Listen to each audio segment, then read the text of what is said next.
Welcome to Turning Tuesday. Let's go into Reese's live take on what we're doing. Picked up this log of Splitsuarina from the ACT Woodcraft Guild, and it's definitely got some cracks. Now the pith is running straight along the back edge. It's been removed from one end, not the other, so it is cracked to absolute buggery. I'm going to try and make the side with the pith the foot. I don't know if it's going to survive. I really hope it does.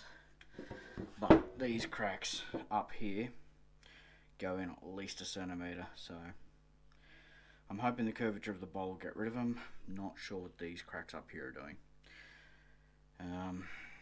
Worst comes to worst, I can put a rim on this one, and maybe I'll do some etching or something. I don't know.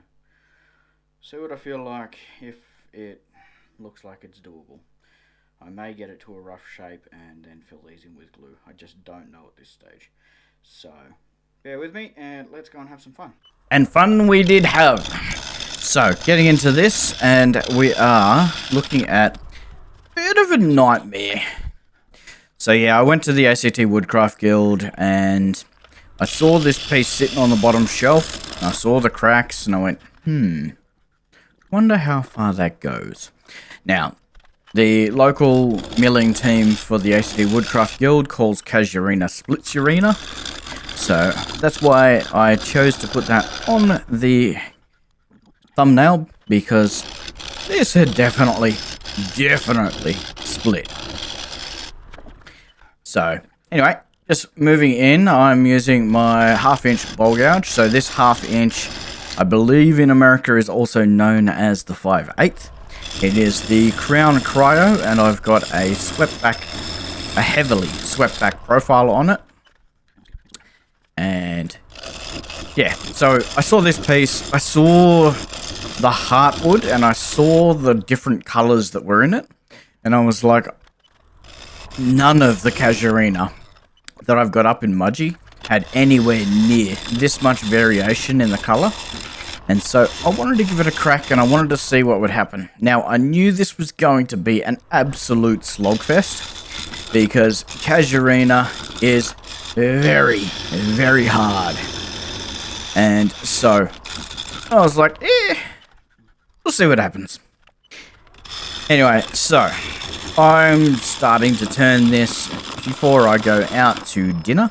It was someone's farewell before they left Canberra, and I was just giving it a bash and seeing how far I could get it.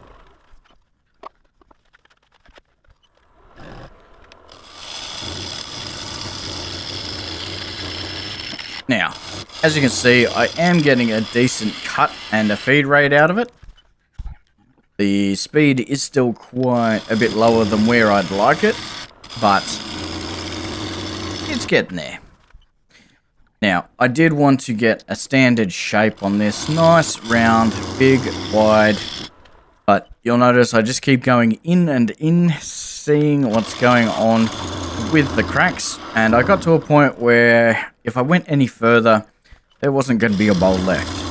So I just accepted my fate that there was going to be cracks and I'd have to do something about them. It was about this point where I was like, yep, alright, cool. The pith is now gone. I've got to figure something out. So I've just put a piece of plywood down and I am starting to fill the cracks. And that crack just there, I'm out of glue. So yes, that goes a very long way in. As you may have heard, that goes a very long way in. Anyway, so after about $20 worth of glue later, I was back in a stage ready to turn. And oh, well, that's not great. Anyway, moving on. Camera's mounted up again, and I'm just taking this in and seeing how well that glue did. And as you can see, I've just got a fairly slow speed rate. This is in real time. I did speed through quite a bit of this So I think the overall turning for this one was about 2 hours, and that's longer than what I normally do, and most of that was gluing and dealing with the glue, and yeah. So I think I sharpened close to 12 times during this one, and I wasn't sure what I was going to do. I've got a project in mind that this piece would have been alright for, but it wouldn't have been perfect. So I'll keep in mind for that project and just wait until I get a bit closer. Anyway, I'm just trying to get this perfectly round. There's still a little bit of knocking there from one edge. And as you can see, I'm just doing small bites at a time. It's taking me quite a while. Even bigger than I had thought. So, under some of those shavings, I had tried to put some glue. And that didn't work too well, so I went and grabbed a dental pick. And I tried to pull it all out, and I went back in with standard super glue. So, yeah, and just having a quick look at these cracks, and I'm like, I'll go around the front, and I'll just even off the top, and I'll try and figure out what I'm going to do with it. I'm using a standard grind on this tool.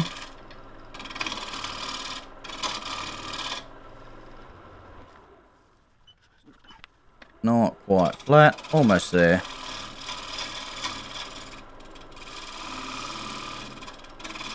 As you can see, I've taken quite a bit away from this plank, so I didn't quite like the way it turned out. Now, just here, I think I'm about to try and form a bit of a rim. And this is in real time, so as you can see, it is very slow cutting. And that's just because it is just so dense. So Casuarina is one of the hardest woods in the world, and it definitely holds its title. Yeah, so as much as it is very dense, it's also silica rich, which means it takes the edge off your tool really quickly. And I mean really quickly. So I sharpened several times throughout this, and I probably could have sharpened a few times more. But I was also swapping between tools intentionally so that I didn't have to go and sharpen the same tool over and over and over. Now I'm just marking out a spot for a recess here. And I will come in with my bowl gouge and cut back the opposite direction.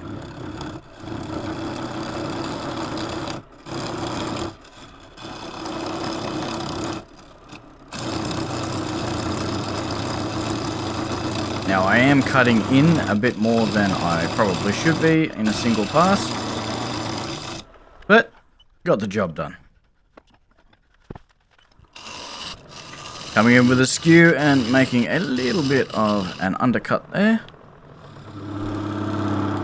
Now I'm coming in with this is my P&N flat nose scraper that I've put a little bit of a taper to one side, and I'm just giving that a nice dip down and getting rid of any problems. Just sharpening up that corner, making sure it's all blended together nicely. And that'll do the trick. Take off that sharp inside corner.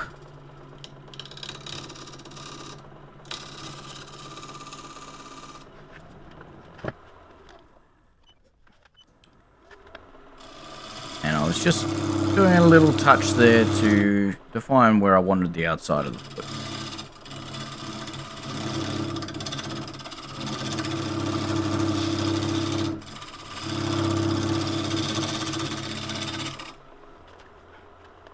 Now I was doing a little bit of an unsupported cut there.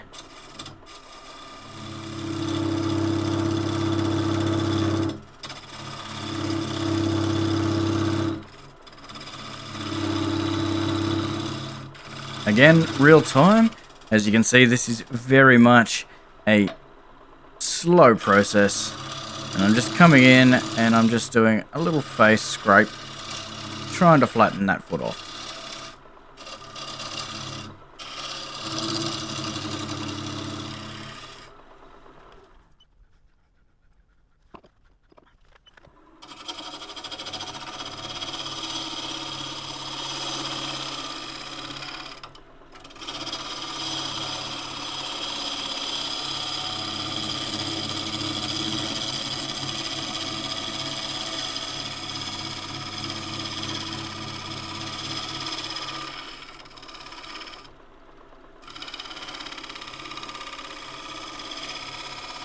Now you may notice here I've got my right hand, or the left in this case, pushed in really hard against my body, and I'm just swinging my entire body as I get around. Just repositioning my feet there a little bit.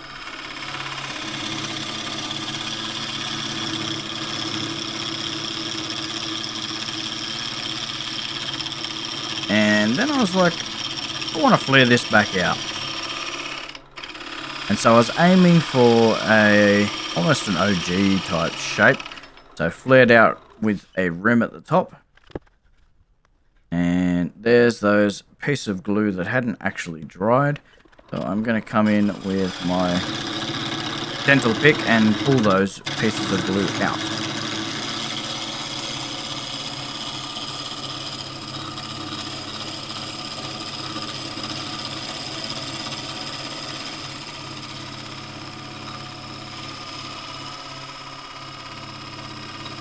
So again, another real-time clip here. As you can see, it's just a very, very slow cut up.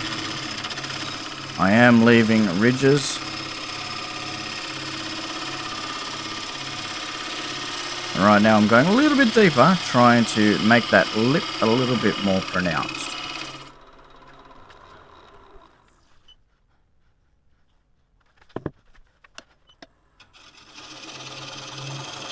Now you'll notice I've dropped my handle quite a bit here, and that is for a reason. I'm trying to do a little bit of a shear scrape and just round off that bottom corner.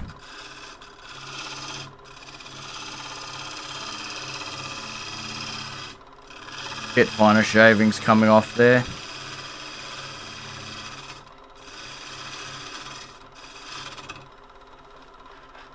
Here with all that knocking, I am hitting those voids in there.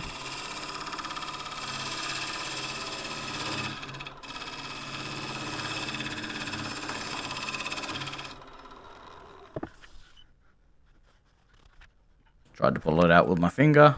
That's a no-go.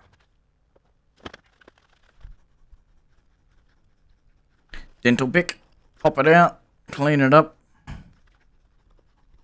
Use the tweezers, grab it, pull it out. And then I stuck it in and went, oh, that goes in at least 3.5 centimeters. So that was not filling me with hope. Anyway, we are now on to the next day. So this one has taken me 3 days so far to turn in between all of my other obligations. And I have glued the absolute billy-o out of this. And now I'm just doing a nice little scrape with my skew and sharpening up the edges so that I can flip it around and core it out. So as you can see, I had taped up various locations and tried to catch as much of the surface as possible without wasting too much of the glue. And I still wasted a heap.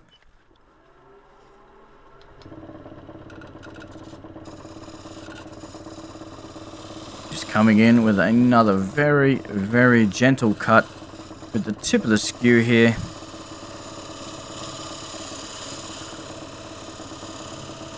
And then I will give it a little bit of a tilt and sharpen up that corner. And I'm going to do the same thing on the outside.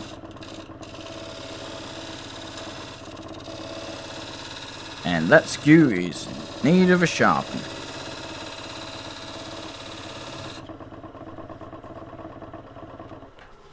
Probably also could have put the speed up a bit more.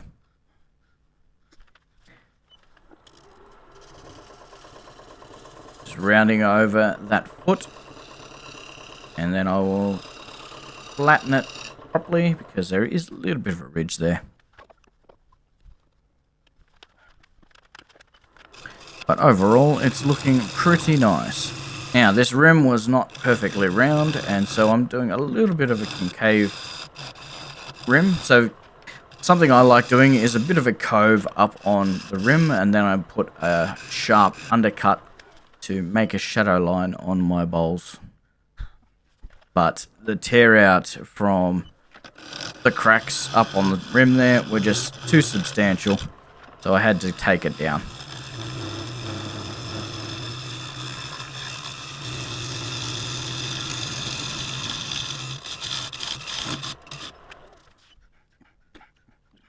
As you can see, a big chunk missing out of there, so I have no choice but to take it down. So yeah, cutting this rim down, and I will get rid of it completely before forming my final shape.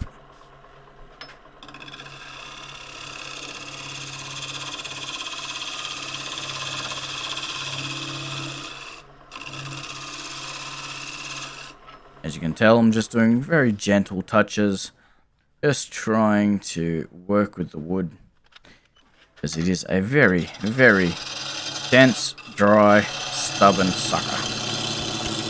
Yes, I said sucker, not some other word. Dave, I'm watching you.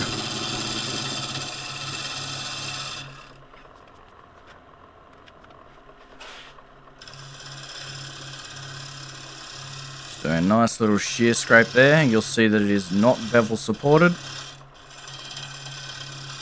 It is intentionally a scrape because there's a couple of really nasty torn grain spots.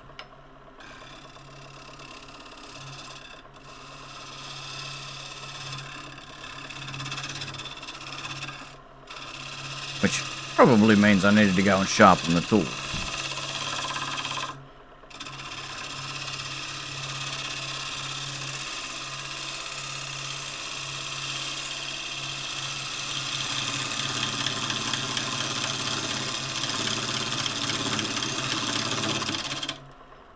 Alright, and we have a rim again.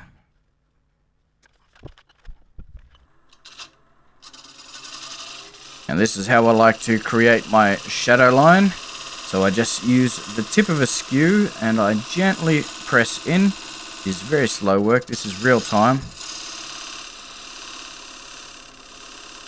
And I just watch it. Then I give it a little bit of a lift and I use the side of the skew, so the edge of the bevel, as another cutting edge.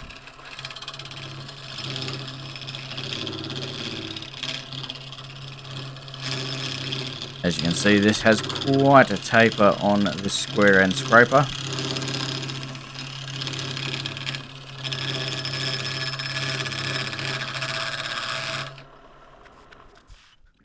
I'm just trying to get as many of those tool marks out as possible.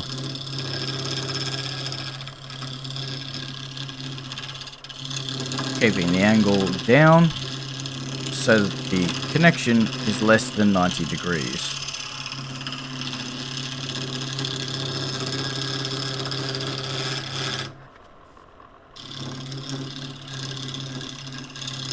Just a very, very, very gentle, light touch.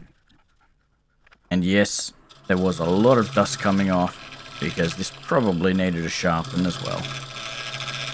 Or the burr pulled again.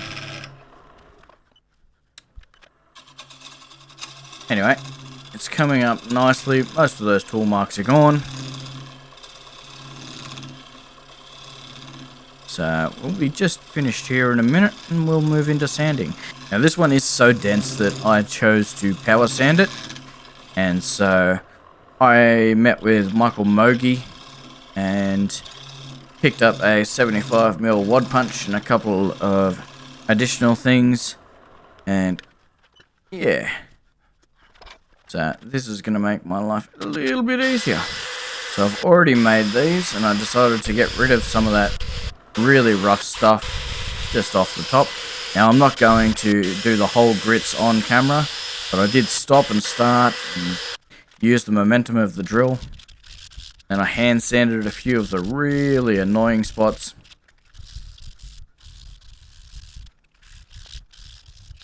So I'm hand sanding the entire way under that rim. And I'm putting some Triple E on.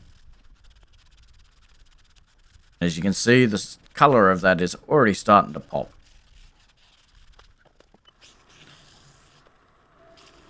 I turn it on, give it some speed, buff it in, and that is Triple E. And then I went in with some oil as the finish. And then I noticed I needed a bit more. So this is tung oil, and I've gone very, very liberal with it. And it's really bringing out those beautiful colors in this. So something I knew about Sheoak is it really, really does love a bit of oil and beeswax. And it really makes the browns stand out. So, taking this off, flipping it around, going, why isn't this working? Oh, that's why. When I sanded this with the power sander, I touched the inside edge and created a little bit of a slope. So, coming back with a skew and just giving it a strong underbite there so that it can actually bite in. And so then I'll come back and just hand sand that quickly. I'll put some Triple E and some oil back on it. And that will be done. So, the exterior of this is now complete. I'll flip it around and grab it in a mortise. And I will start coring.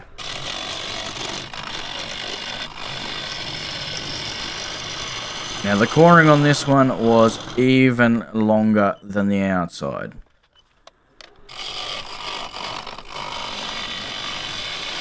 So I did speed up most of the cutting here.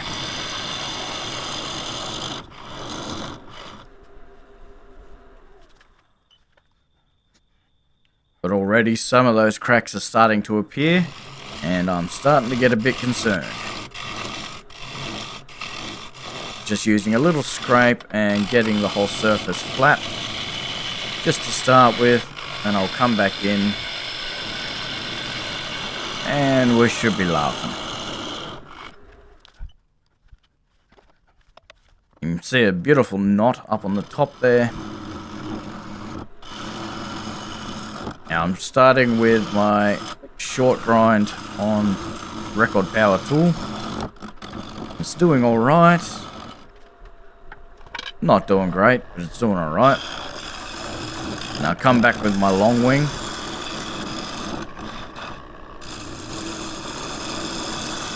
This is my M42 Crown Cryo.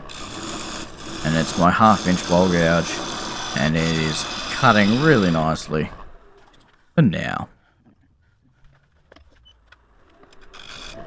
So this bowl is very deep, so as a result I had to do it in 2 different stages, mainly because of the sharpness of the tools as well as how deep it is. So I took it down to a nice swing initially, which was roughly halfway, and then I took it the rest of the way on a second pass.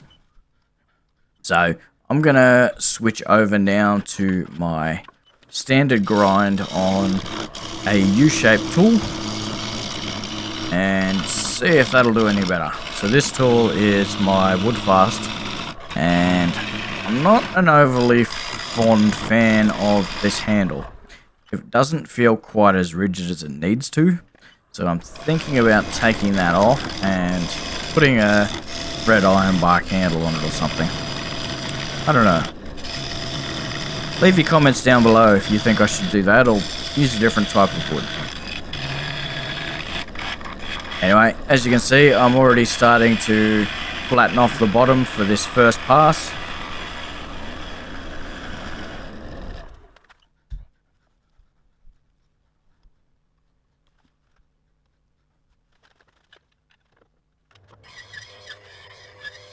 And I've ducked off for a sharpen. And we're back again, and as you can see, quick sharpen, and it's already cutting much, much nicer.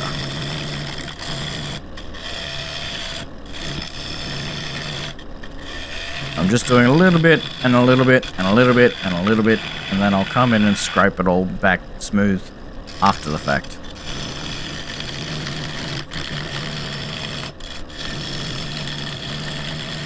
But as you can see, I'm focusing on getting down a little bit. Now I went a touch too far there. If I have continued that cut, I would have lost my rim. So you'll see what I did with compensating for that after. So yeah, I put some ridges the whole way out. Now I've gone back to the center and I'm just working my way down and up. There goes my second camera fall of the recording. These cheap camera mounts are not doing me any favors. As you can see, I'm just coming down those steps and taking them a little bit further as I go.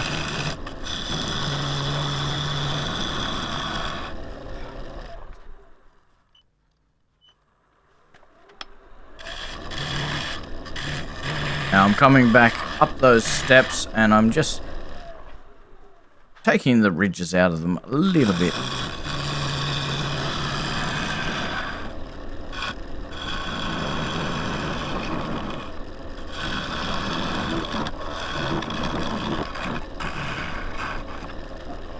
As you saw there, I just opened the flute a little bit more. And that allowed me to cut. Now, I believe I've gone and sharpened again. Now, I know there is some people out there that are not going to like this. Dale. Dale. I'm looking at you, Dale. That I am doing quite a bit of heavy lifting with my scrapers. And so I've used a square end scraper there. And now I've come in with my round nose and back to my square end. And that's because I'm just trying to define where I'm at. And because it's such a slogfest. This is an absolute slogfest.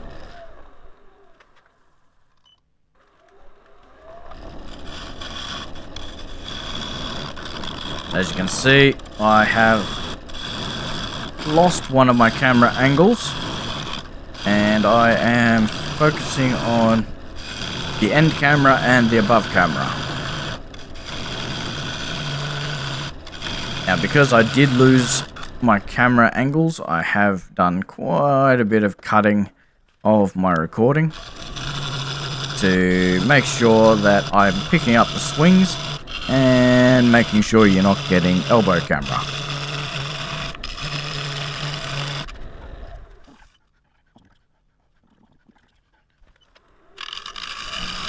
Just trying to pick up that lip. Coming in and squaring off that bottom.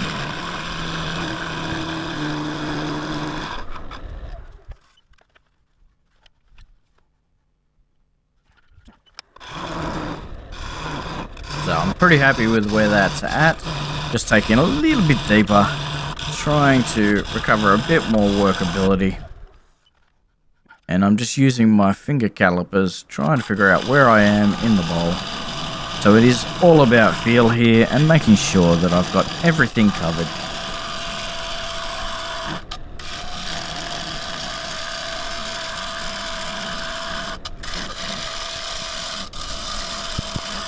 Now I'm starting to hear some rattles, I'm starting to hear some screaming, and I'm thinking I'm pretty close to not wanting to go any thicker on this one, because I'm not sure if it's going to survive. So, the closer I get to being finished, I'll go for another sharpen. And I'll come across the bottom and clean all of that up. Now this is a very sharp corner. Well, it's sharper than what this tool wants to go around. So I've got no choice but to scrape that corner to make sure it's a nice round bowl instead of a dog bowl. So I've taken it down a bit and I'll come back with my scrapers now and actually work that down quite a bit more, coming into a shear scrape and touching up the top of the rim there.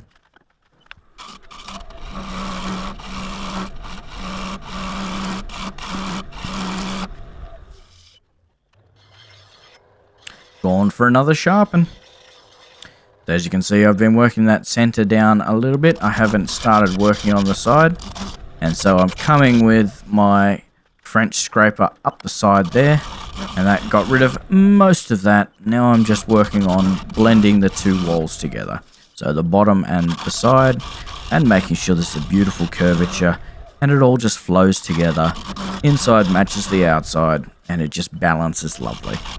So it's all about what the bowl feels like in my hand at the end of the day. And so I make sure everything on it feels nice. So the wall thickness on this one's somewhere between 5 and 6 mil. And it looks a lot thicker because I have quite a steep inside lip. So the rim starts a bit further out and it slopes down. And it doesn't, if it was straight across, it would be significantly narrower. So it looks slightly skewier from what it actually is. Camera doesn't do it any favors. But if you're looking from this angle, you'll see that it does have quite a bit of difference there. Because it's got that undercut. So just putting some Triple E in and giving it a bit of a buff. Getting rid of any of those final stubborn tool marks.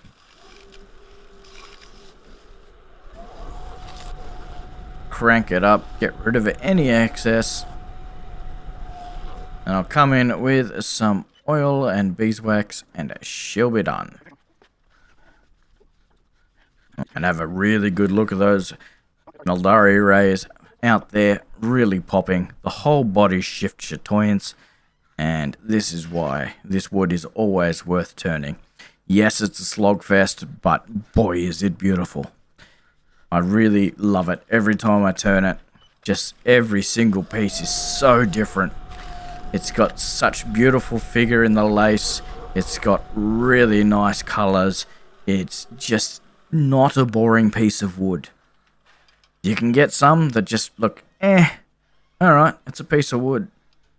But something like this, where you've got so much detail in the wood, it just screams, yes please. What an absolute beautiful piece. Now thank you very much for watching. If you're still here, thank you, and I really hope you had a fantastic week. Thank you for all of your support. If you've enjoyed this video and want more people to see it, then hit the hype button. Thank you very much.